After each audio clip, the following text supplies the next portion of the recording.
al coloso permanente. Fuertes explosiones generaron retumbos y ondas de choque que fueron sensibles hasta unos 25 kilómetros de distancia del volcán. Las autoridades de supervisión monitorean los flujos de material piroclástico en el lado oeste y sureste del Santiaguito. La gruesa columna de ceniza cubrió el complejo volcánico, como se observa en las imágenes que tenemos en pantalla. En el último informe, tanto Conred como el INSIBUME señala que existen probabilidades de que la ceniza que ha sido expulsada caiga en diferentes regiones de los departamentos de Quetzaltenango, San Marcos y Retalhuleu. Recomendaciones, por supuesto, que a continuación vamos a conocer para todas las personas que viven en ese lugar.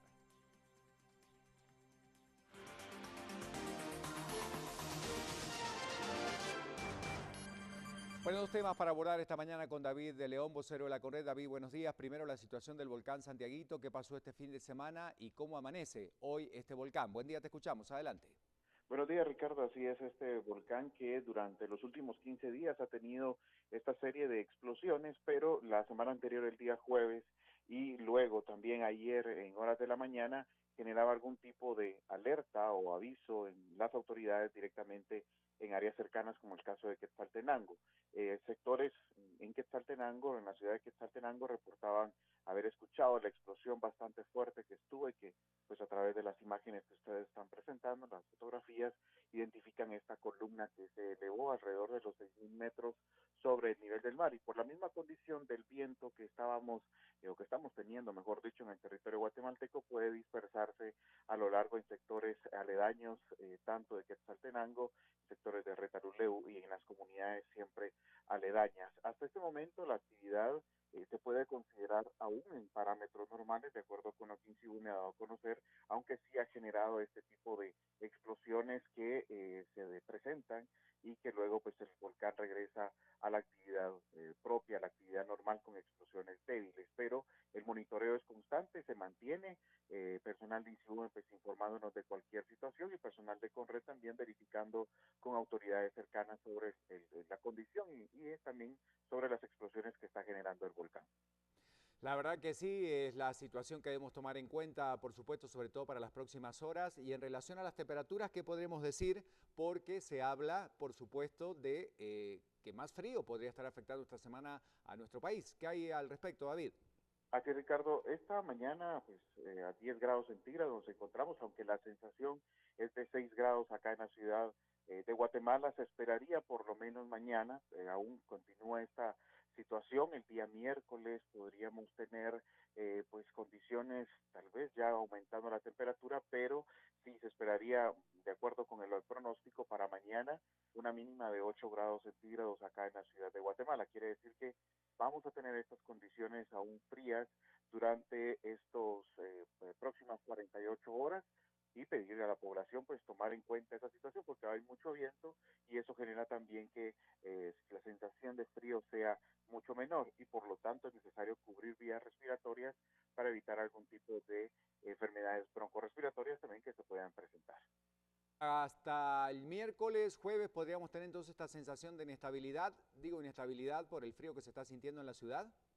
Sí, podríamos decir que a partir del jueves las condiciones tienden a aumentar ya la temperatura, aunque ya INSIBUME, de acuerdo con su pronóstico para este mes de febrero, estamos hablando que sí se espera más ingresos de frentes fríos y al menos 2 frentes fríos de estos, uno puede generar que sea bastante fuerte como el que se presentó hace 2 semanas acá en el país. Por lo tanto, las condiciones de frío se van a mantener durante el mes de febrero, inclusive en el mes de marzo aún se esperan otros frentes fríos.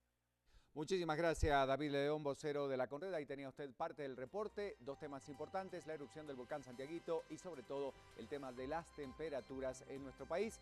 Esta ola de frío va a continuar esta semana, por lo menos hasta el miércoles. Hay más noticias, Anitza. Así es, tenemos que cambiar de tema y es que un incidente lamentable de violencia contra la mujer ocurrió en Poptún, Petén, donde un hombre identificado como César Aníbal Escalera Oil fue capturado acusado de agredir físicamente a su expareja y luego quemarle sus pertenencias. El hombre de 52 años fue llevado a la subestación de la Policía Nacional Civil para aclarar la situación. Según declaraciones de los agentes, Escaleta Oil fue sorprendido cuando agredía física y verbalmente a su ex conviviente de 42 años. La denuncia afirma que decidió abandonarlo debido a la constante violencia que vivía con el ahora detenido. Sin embargo, el hombre, al no estar conforme con la decisión, decide quemarle todas sus pertenencias y también la de sus hijos e incluso la vivienda en donde habitaban. Y en otros temas, la violencia dentro de las cárceles se ha incrementado sin que las autoridades del sistema penitenciario puedan detenerla. El último caso que está bajo investigación es el que ocurrió en el centro preventivo de la zona 18, donde pandilleros de la Mara 18 asesinaron a un repartidor de agua para las cisternas del penal. Efectivamente, este terrible incidente ocurrió en el lugar. Como estamos observando, la situación es muy compleja y en apariencia ocurrió cuando Byron Giovanni Chicay Zúñiga, de 23 años, ingresó para reabastecer el sistema de agua. Al momento de llevar la manguera por la puerta principal, los reos del sector lo tomaron como rehén en demanda de mejoras dentro de las instalaciones, pero al no encontrar una respuesta inmediata por parte de las autoridades, se lo llevaron al fondo del sector, donde lo descuartizaron. El incidente se mantiene bajo fuerte hermetismo y con la investigación del sistema penitenciario, que en los últimos meses ha tenido diversos conflictos en al menos 3 penales de Guatemala, Izabal y Chimaltenango, y en conjunto ha dejado más de 15 muertos entre reos y rehenes. Y en otros temas igual de preocupantes, el transporte público sigue siendo blanco de los extorsionistas que continúan atacando a los autobuses de diferentes rutas.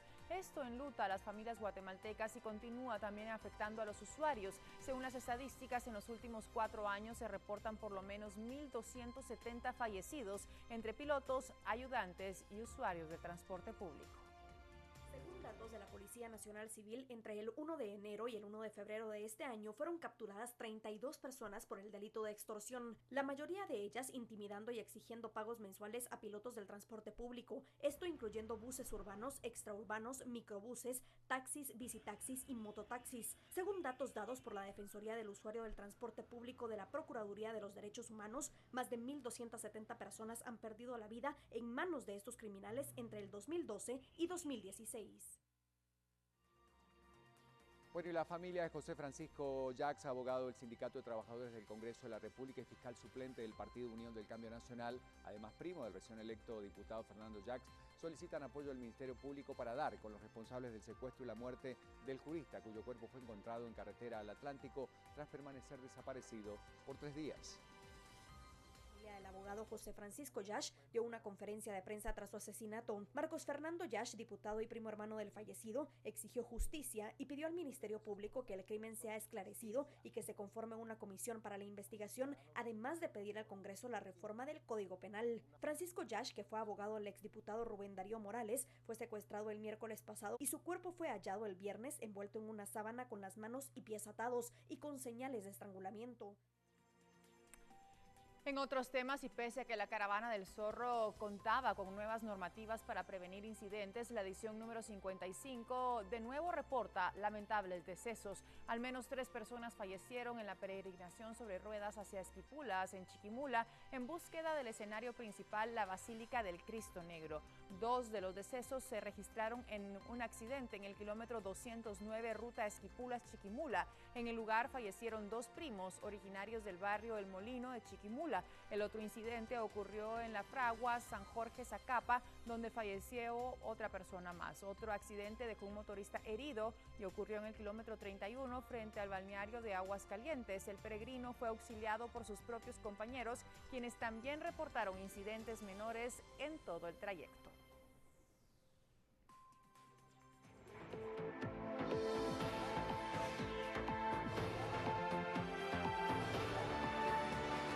Seguimos el rumbo de la noticia, hablamos de las noticias departamentales, lo que sucede en el interior de nuestro país. Colocamos en pantalla esta sección departamental de Prensa Libre. Proliferación de ventas de comida preocupa a salud, aumenta supervisión en la provincia.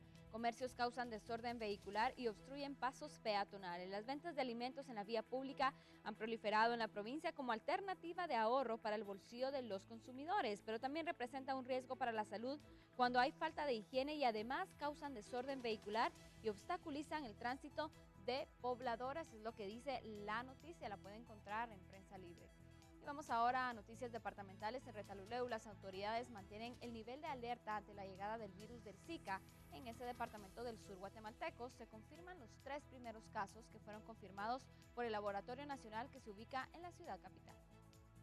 Pobladores, en su mayoría mujeres, están alarmados por el virus del Zika por su vinculación con casos de microcefalia en bebés nacidos de madres infectadas. También sabemos y que hay que controlar el zancudo adulto, pero ese es otro trabajo que obviamente le corresponde a salud pública, pero a nosotros como médicos también nos corresponde hacer así que un informe oportuno. La crisis del Zika ha vuelto a poner de manifiesto el poco apoyo de las autoridades hacia las personas más vulnerables que son de las áreas rurales, ya que no tienen mayor información sobre el virus. Además, los puestos de salud no cuentan con insumos. Para poder combatir las plagas de zancudo no se tienen los insumos necesarios, como por decirle insecticida, ¿verdad?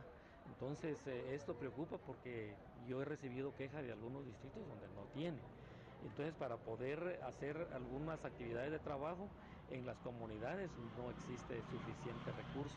Ante el riesgo del virus y su asociación con la microcefalia, en Brasil, el país más afectado por el Zika, debido a que hay casi 4.000 casos sospechosos, las organizaciones de mujeres y derechos reproductivos exigen a los gobiernos revisar sus regulaciones sobre el aborto. Si tenemos el vector y tenemos la posibilidad de viaje, la velocidad de viaje ahora entre regiones, pues irán a aparecer personas que han viajado a regiones donde está esta enfermedad y que al venir aquí vienen a enfermar al zancudo, porque el zancudo no nace con la enfermedad. Según el Laboratorio Nacional, en Guatemala hay al menos 105 casos ya confirmados del virus y en Retaluleu hay 3 casos y otros más sospechosos. De la enfermedad del Zika nosotros tenemos registrados hasta ahorita 3 casos que están confirmados, son positivos, son de sexo femenino, están entre los 30 y la persona más mayor es de 66 años. Este departamento, por su clima, es un lugar vulnerable para la proliferación del Zika. Las autoridades consideran que están preparados ante una emergencia, pero tratan de esconder la información. Niños, niñas, adultos, ancianos. Aquí en San Sebastián tuvimos conocimiento de que con la chikungunya, me informaba el coordinador de vectores de ahí, que se murieron varios ancianos porque eran diabéticos. Y ancianos, pónganle ya mayores de 70 años, ¿verdad? Diabéticos, y les pegó la chikungunya, no la aguantaron.